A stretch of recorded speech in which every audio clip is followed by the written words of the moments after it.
નમસ્કાર વિદ્યાર્થી મિત્રો, હું આશિષ ચૌહાણ માતુશ્રી આર મણપ આર્ટ્સ કોલેજ વતી આપ સૌનું સ્વાગત કરું છું. મિત્રો, ગયા લેક્ચરમાં આપણે અભ્યાસક્રમની ચર્ચા કરી હતી. એમાં બે પેપર જે છે એના અભ્યાસક્રમની વાત કરી. એમાંથી આજે આપણે પેપર નંબર 5 એની થોડી વિગતે ચર્ચા કરવાના છીએ. એટલે આજના લેક્ચરમાં તમને વિશેષ માહિતી છે અભ્યાસક્રમની મળી રહેશે. એટલે થોડા મુદ્દા વાઇઝ આપણે આજે ચર્ચા આ લેક્ચરમાં કરીએ છીએ.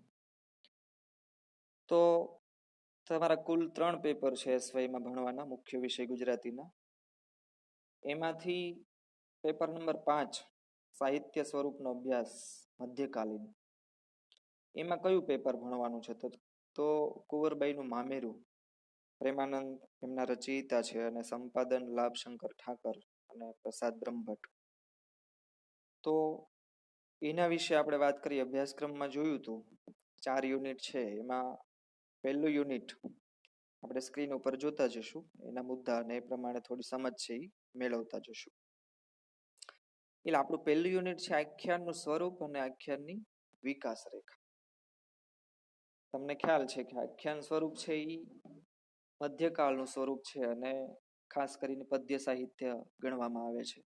એટલે ધર્મ, ભક્તિ, જ્ઞાન, વૈરાગ્ય એ જે મુદ્દાઓ છે, જે તત્વો છે એને સ્પર્શ કરી અને એ કાળના કવિઓ છે એ લેખન કરે છે. એટલે પ્રસંગરૂપ આધારિત કથા જે છે એનું પદ્ય રૂપાંતર આપણે એ સમયના સ્વરૂપમાં જોઈ શકીએ છીએ. એટલે અહીંયા આપણે સમજવાનું છે આખ્યાનનું સ્વરૂપ અને આખ્યાનની વિકાસ રેખા. એમાં સ્વરૂપની આપણે થોડીક વાત કરીએ તો એ સ્વરૂપ અને પછી એના આંતરિક લક્ષણો અને બાહ્ય લક્ષણો. હવે આંતરિક લક્ષણો અને બાહ્ય લક્ષણોની ચર્ચા આપણે પછી કરીએ, પણ સ્વરૂપ જે છે એ આખ્યાન કોને કહેવાય તો એની થોડી ચર્ચા આપણે કરીએ છીએ. આમ વાત કરીએ તો નરસિંહ મહેતા થી ગુજરાતી સાહિત્યનો પ્રારંભ થયો છે એવું આપણે માનીએ છીએ. બરાબર?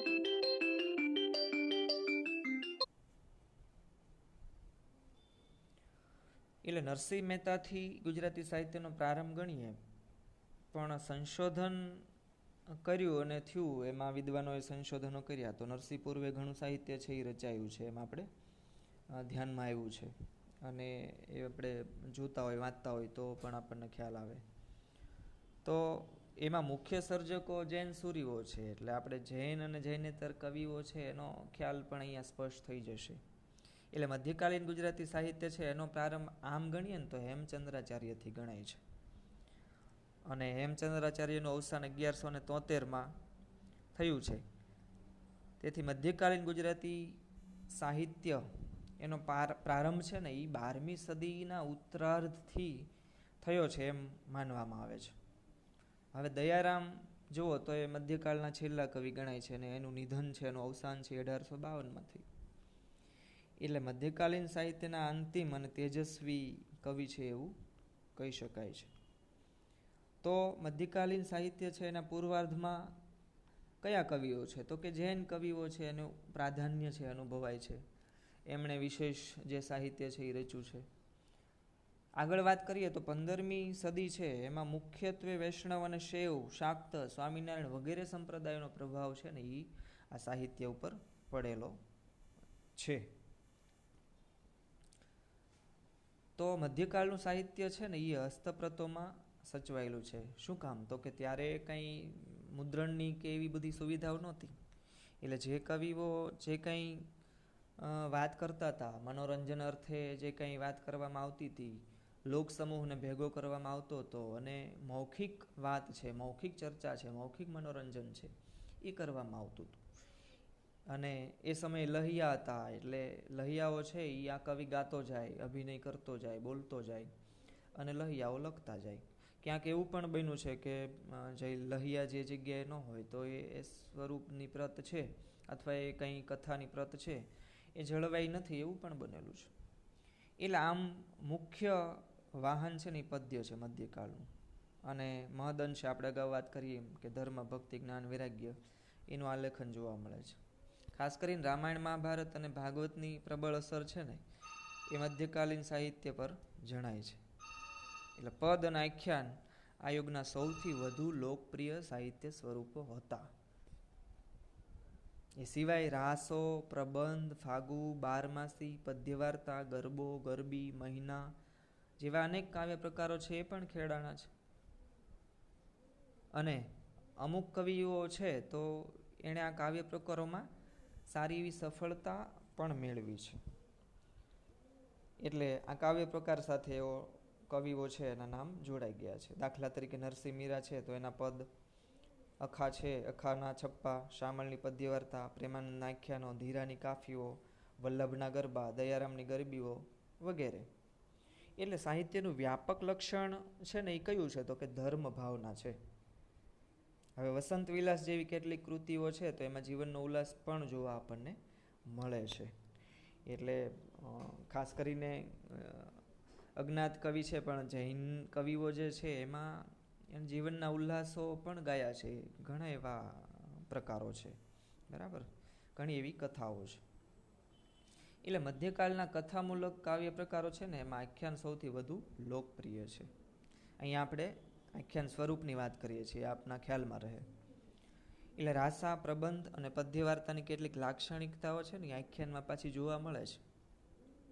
આમ જુઓ તો સ્વરૂપની લાક્ષણિકતા છે ને જુદી જુદી સ્વરૂપગત હોય છે, પણ ક્યાંક એવું બનતું હોય કે થોડીક ભેળસેળ છે એ આપણને જોવા મળતી હોય. પણ ઘણા વિદ્વાનો છે, વિવેચકો છે, એણે આખ્યાન સ્વરૂપ છે ને એ રાસ કે પ્રબંધથી કેવી રીતે જુદો પડે છે એની બહુ સરસ ચર્ચાઓ કરેલી છે.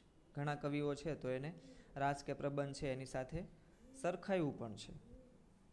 એટલે અહીંયા રાસા સાથે આખ્યાનની વાત કરીએ તો ઠીક સામ્ય જોવા મળે છે. એટલે કેકા શાસ્ત્રી જે છે બહુ મોટા વિદ્વાન ને વિવેચક છે, સમીક્ષક છે. એ સિવાય ભોગીલાલ સાંડેસરા અને અનંતરાય રાવળ જેવા વિદ્વાનો છે એ રાસ અને આખ્યાન એક જ પ્રકારનું સાહિત્ય સ્વરૂપ છે એવું માને છે ને એવા વિદ્વાનો વિદ્વાનોએ એવા વિધાનો કર્યા હતા. પણ વાસ્તવમાં જોવા જઈએ ને તો બંને સ્વરૂપો છે ને સ્વતંત્ર છે. આગળ વધીને આપણા વિવેચક ડોલરરાય માકડ એ આખ્યાનને મુખ્ય કાવ્ય પ્રકાર તરીકે સ્વીકારતા નથી. એટલે એમાં આજે ભેળસેળની વાત કરીને એના સંદર્ભમાં થોડીક એ ચર્ચાઓને લઈને થોડાક વાદ વિવાદો એ સમયે થયેલા અને પછી એના સ્વરૂપબદ્ધ જે કંઈ ચર્ચાઓ થવાની વાત છે એ આગળ ચાલી. એટલે આખ્યાનમાં સાહસ, યુદ્ધ, શૌર્ય, દૈવ, પ્રેમ, દ્વેષ અને ગૃહજીવનની સાદી અવસ્થાઓનું નિરૂપણ હોય છે. એટલે આખ્યાન કાવ્ય છે ને એ કથા કાવ્ય છે અને એનું જે વૈચિત્ર જે કહીએ છીએ એ શૈલી ભેદમાં આપણને જોવા મળે છે. એટલે આની ચર્ચા ગુજરાતી કાવ્ય પ્રકારો ઈસવીસન 1964માં કરવામાં આવી છે, બરાબર. તો ડોલરરાય માકડ જે છે એ આખ્યાનનો કાવ્ય પ્રકાર સ્વીકારતા નથી, પણ જે લક્ષણો છે ને એને જુદો કાવ્ય પ્રકાર ગણાવવામાં આવે છે ને એ લક્ષણોનો સ્વીકાર પણ કરે છે. એ ઉપર જે સંદર્ભ આપ્યો ગુજરાતી કાવ્ય પ્રકારો 1964ની આવૃત્તિ એમાં એની ચર્ચા થયેલી છે. આગળ વાત કરીએ તો મધ્યકાલીન ગુજરાતી આખ્યાન સ્વરૂપ માટે સંસ્કૃત સાહિત્ય શાસ્ત્રમાંથી આધારો પ્રાપ્ત ન થતા હોય તો પોતાની રીતે ઉદ્ભવ્યું અને વિકસ્યું છે એમ કહી શકાય. એટલે એવું બને છે કારણ કે સંસ્કૃત જે શાસ્ત્ર છે ને એમાંથી આખ્યાનની બહુ વિગતો છે એ કંઈ બહુ મળતી નથી. આમ જુઓ તો રામાયણ મહાભારત છે એ એક આપણે એને દીર્ઘ કે મહાકાવ્ય છે એ ગણીએ છીએ, બરાબર. તો એ મૂળે તો આખ્યાનમાં કથા જ આવે છે પણ લક્ષણો અહીંયા જુદા પડે છે. હવે બળવંત જાની એ પણ બહુ મોટા વિદ્વાન છે અને એની જે કાંઈ ચર્ચા છે એના આધારે મધ્યકાલીન ગુજરાતી આખ્યાન સ્વરૂપના ઘાટ ઘડતર અને વિકાસ પાછળ તત્કાલીન કે તેના તુરતના પૂર્વ ઇતિહાસની સાહિત્યિક પરંપરા અને જનસમુદાયની રુચિ કારણભૂત હોઈ શકે. એમણે બળવંત જાનીએ શબ્દ સૃષ્ટિ જુલાઈ 1990ના અંકમાં આ ચર્ચા કરેલી છે. શું કીધું તો કે મધ્યકાલીન ગુજરાતી આખ્યાન સ્વરૂપ છે એના ઘાટ ઘડતર અને વિકાસ પાછળ તત્કાલીન કે તેના તુરંતના પૂર્વ ઇતિહાસની સાહિત્યિક પરંપરા અને જનસમુદાય મુખ્ય આવે છે. બરાબર. એટલે એ સમયે જે કંઈ જનસમુદાય છે અને એ જે કવિ છે, ધારો કંઈ પ્રેમાનંદની વાત કરીએ તો એને જે રીતે ઘાટ ઘડતર પ્રમાણે એ વિકસાવવાની અથવા તો મનોરંજક રીતે એ સમુદાયની સામે કથા કહેવાની, બરાબર, અભિનય કરવાની અને ધર્મ ભક્તિ વૈરાગ્ય એની વાત કરવાની, એ સમયે એને જન સમુદાય એટલે કે એ સમયના માણસો છે, સમયના લોકો છે, એમાં એ સમય અને એ સમાજ એની રુચિ એ સમય આમાં હતી એટલે આપણે જોઈ શકીએ છીએ. આગળ વાત કરીએ તો આચાર્ય હેમચંદ્રાચાર્ય, બરાબર, એનું કાવ્યનું શાસન, એનો 8મો અધ્યાય છે, એના 8મા સૂત્ર ઉપરની વૃત્તિમાં સાહિત્ય સ્વરૂપ તરીકે આખ્યાનનો પરિચય કરાવતા એવું કહેવાયું છે કે પ્રબંધની વચ્ચે બીજાને સમજાવવા માટે જે નાની કથા દાખલ કરવામાં આવે તે ઉપાખ્યાન, જેમ કે નલોપાખ્યાન, અને જે એક જ માણસ પાઠ, ગાયન અને અભિનય સાથે કહે તે આખ્યાન કહેવાય. અહીં આખ્યાનની આપણને વિભાવના કે વ્યાખ્યા છે એ મળી જાય છે. બરાબર. તો સામાન્ય રીતે કોને આખ્યાન કહેશું? તો કે એક જ માણસ છે એ પાઠ એટલે પઠન કરતો હોય, સાથે સાથે એનું ગાયન પણ કરતો હોય, સાથે સાથે એનો અભિનય પણ કરતો હોય, એને આખ્યાન કીધું છે. બરાબર. અને એનું ઉદાહરણ છે ગોવિંદાખ્યાન. આગળ નગીનદાસ પારેખ છે ને એ એવું કહે છે કે આપણા ગુજરાતી આખ્યાનને વધુમાં વધુ મળતી આવતી આ વ્યાખ્યા છે તે તરત જ ધ્યાનમાં આવે છે. હવે આવું ક્યાં પુસ્તકમાં છે? તો કે અભિનવનો રસ વિચાર અને બીજા લેખો, એ નગીનદાસ પારેખ એમણે એમાં ચર્ચા કરેલી છે. એટલે અહીંયા સ્વરૂપનો આપણને થોડો ઘણો ખ્યાલ આવ્યો. બરાબર, કે કેવું હોય છે. એટલે એના વ્યાખ્યા જે છે ને એના આધારે જ એનું સ્વરૂપ આપણને સમજાઈ જાય છે. હવે આખ્યાનમાં પ્રત્યક્ષ કથન શૈલી છે ને એના તત્વો છે એ જોવા મળે છે. બરાબર. તો ડોલરાઈ માકડ આખ્યાન શૈલીના વિશિષ્ટ લક્ષણો કયા ગણાવે છે? તો કે એ પદ્ય અને ગેય હોય છે, એમાં પદ્યબંધ, અમુક દેશી અને ઢાળ હોય છે, અભિનયનું તત્વ હોય છે, વસ્તુ ગૂંથણી છે એમાં કુતૂહલ અને અધીરાઈના તત્વો પણ હોય છે, કાર્યવેગ ત્વરિત હોય છે, પાત્ર નિરૂપણ તેમજ ભાવ અને આદર્શ નિરૂપણ સામાન્ય લોકવર્ગને પરિચિત ગુણોનું નિરૂપણ થાય એવો હોય છે. પછી એમાં અમૂર્તતા કરતાં મૂર્તતાના અંશો વધુ હોય છે, એટલે કે જીવંત હોય છે. સંવાદ તત્વ આવે છે. પછી વ્યવહારુ વાર્તાલાપ છે એની પણ ક્યાંક ને ક્યાંક છાંટ જોવા મળે છે. બીજું કે વર્ણનને સારી પેઠે અવકાશ મળે છે. બીજું, પ્રયત્ન પ્રેરિત અલંકારો અનુરૂપ નથી, એટલે બહુ સહજતાથી અલંકારો આવવા જોઈએ કહેવાનો મતલબ. અને આખ્યાન શૈલી છે એ પ્રત્યક્ષ કથન શૈલી છે, આ એનું સ્વરૂપ છે. એટલે મિત્રો થોડો ઘણો આપણને ખ્યાલ આવી જાય છે અહીંયા. બરાબર. આ ખાસ કરીને 10 જે કાંઈ આમ લક્ષણો જે દર્શાવ્યા છે એ આ પ્રમાણે છે. બરાબર. ડોલરાઈ માકડ છે એ આ 8-10 લક્ષણો છે એના આધારે એની ચર્ચા કરે છે કે આખ્યાન જે છે એ સ્વરૂપમાં આટલું આટલું હોય છે. બરાબર. હવે આગળ રાવી પાઠક, તમે નામ સાંભળ્યું છે આપણે જેને દ્વિરેફ કહીએ છીએ. બરાબર, ઉપનામથી. એમના જો કે 3 ઉપનામ છે, પણ અહીંયા એ ચર્ચા આપણે બહુ નથી કરતા. પણ રાવી પાઠક આખ્યાનની સમજ આપતા એવું કહે છે કે મહાકાવ્યથી નાના કદના પણ એ જ પ્રકારના કાવ્યને આખ્યાન કહું છું. બરાબર. તો કે મહાકાવ્ય આપણે રામાયણ ને મહાભારત એને મહાકાવ્ય કહીએ છીએ. એનાથી કદમાં નાનું અને એવા જ પ્રકારના કાવ્ય હોય એને આખ્યાન કાવ્ય માને છે. કોણ? રાવી પાઠક. એને એ કેવા હોવા જોઈએ? તો કે સુશ્લિષ્ટ અને સ્પષ્ટ હોવા જોઈએ. આ કયા પુસ્તકમાં એમણે કીધું છે? તો કે અર્વાચીન કાવ્ય સાહિત્યના વહેણો, એ રાવી પાઠકનું પુસ્તક છે ને એમાં એણે ચર્ચા કરેલી છે. એટલે અહીં આખ્યાનની ભિન્નતા જુદી રીતે એ ઉપસાવે છે. આગળ વાત કરીએ એમાં તો મહાકાવ્ય અને આખ્યાન કાવ્ય વચ્ચેનો ભેદ, હું આખ્યાન કાવ્ય ઓછું લાંબુ પણ વધારે સુશ્લિષ્ટ એ પ્રમાણે નથી જોતો. ગૌરવ, ગાંભીર્ય, ઉદાત્તતા આખ્યાન કાવ્યો મહાકાવ્યોથી ઉતરે એ મારું દર્શન છે. એટલે અહીંયા જુદું પાડે છે. બરાબર. તો એ પાછું કયું પુસ્તકમાં એમણે ચર્ચા કરી છે? તો કે નવીન કવિતા વિશે વ્યાખ્યાનો. બરાબર. એમાં ચર્ચા કરવામાં આવી છે.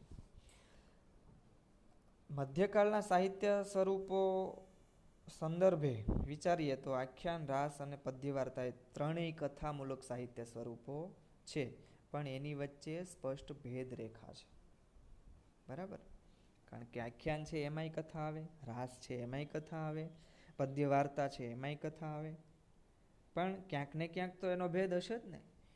એટલે સ્પષ્ટ ભેદરેખા જોવા મળે છે. એટલે એના પ્રયોજનમાં ભિન્ન ભિન્ન આ વસ્તુઓ આપણને લક્ષણો જોવા મળે છે. રાસા સંપ્રદાયના અનુયાયીઓ છે એની નજર સામે રાખીને લખાતા ત્યારે આખ્યાનો ભિન્ન રુચિ ધરાવતા જનસમુદાયને દ્રષ્ટિ સમક્ષ રાખીને લખાતા. તો ત્યારે તે જે સમાજ છે ને એની જુદી જુદી દ્રષ્ટિ, એટલે કોને કેમાં રસ છે એ પ્રમાણે લખવામાં આવતા હતા. શું તો કે રાસા, અહીંયા એની વાત કરી છે. બરાબર? તો આખ્યાનમાંય પણ એવું જ છે કે લોકોને શું ગમે છે એ પ્રમાણે, અને ખાસ કરીને પ્રેમાનંદ તો એમાં આપણે એને બહુ વિદ્વાન ને માહિર ગણીએ છીએ આપણે. બરાબર? તો એ લોકોની રુચિ, એની નાળ છે એને પારખી જતા હતા અને એ પ્રમાણે આખ્યાનની કથા છે એ કરતા હતા. પણ એ કથામાં એની રીતે ફેરફાર કરતા હતા. એટલે એ સબળ સ્વરૂપ છે એણે એ વિકસાવ્યું છે. કોણે? પ્રેમાનંદે. આમ તો ભાલણ જે છે ને એને આખ્યાનનો પિતા ગણવામાં આવે છે, પણ બહુ સુશ્લિષ્ટ અને સ્પષ્ટ સ્વરૂપ જો લક્ષણોના આધારે આપ્યું હોય ને, સ્વરૂપોના આધારે, તો એ પ્રેમાનંદે આપ્યું છે. બરાબર? એટલે આખ્યાનકાર કેવો હતો? તો કે કોઈ સંપ્રદાયનો કંઠીબંધ ભક્ત નહોતો. એના કારણે શું થયું? તો કે વ્યાપક દ્રષ્ટિ છે એ વિકસી. કેવી રીતે? તો કે પુરાણ, ઇતિહાસ, કલ્પનાશ્રિત કથા એ પસંદ કરી અને એમાં ભિન્નતા લાવી માનવ ભાવો છે એને રસપ્રદ રીતે અભિવ્યક્તિ આપવાનો પ્રયાસ કર્યો. રાસ અને આખ્યાનનો ભેદ છે ને એ ચિંતા ડૉક્ટર ભારતી વેદ નોંધે છે. બરાબર? એવું ચીંધે છે કે રાસની અસરથી આખ્યાન શરૂ થયા હોય એમ માની ન શકાય. કારણ કે રાસ એ જુદો પ્રકાર છે અને આખ્યાન એ જુદો પ્રકાર છે. ભારતીબેનનું કહેવું અહીંયા એવું છે. એટલે એ નોંધે છે કે ભાઈ રાસની અસરથી આખ્યાન શરૂ થયા છે એમ માની ન શકાય. શું કામ? તો કે બંને પ્રકાર અપભ્રંશ સમયથી સાથે જ રચાતા રહ્યા છે. એટલે એકબીજાની અસર પડી હોય, નહીં કે એક જોઈને બીજો રચના પ્રકાર શરૂ થયો હોય. ભારતીબેન એવું કહે છે કે રાસ અને આખ્યાન છે એમાં અમુક અંશે એની એકબીજાની અસર છે એ જોવા મળી હોય. આમ તો એ સાથે જ ચાલે છે સ્વરૂપો. બરાબર? પણ એક છે એવું નથી કહી શકાતું અહીંયા, જો તમે ભેદ સ્પષ્ટ સમજો મિત્રો. બરાબર? એટલે એકબીજાની અસર થઈ હોય એવું થઈ શકે છે. તો ભારતીબેને આ ચર્ચા શેમાં કરી? તો કે મધ્યકાલીન રાસ સાહિત્ય નામનું પુસ્તક છે એમાં એમણે કરેલું છે.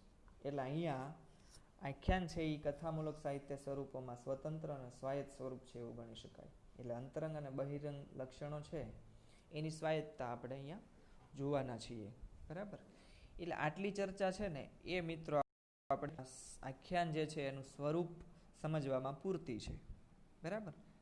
તો આ લેક્ચર જે છે એ આપણે અહીંયા આખ્યાનનું જે સ્વરૂપ છે, બરાબર, એ પૂરતી સીમિત રાખીએ છીએ. બીજા નેક્સ્ટ લેક્ચરમાં આપણે એના આંતરિક લક્ષણો અને બાહ્ય લક્ષણો છે એની ચર્ચા કરશું. Thank you. આભાર મિત્રો.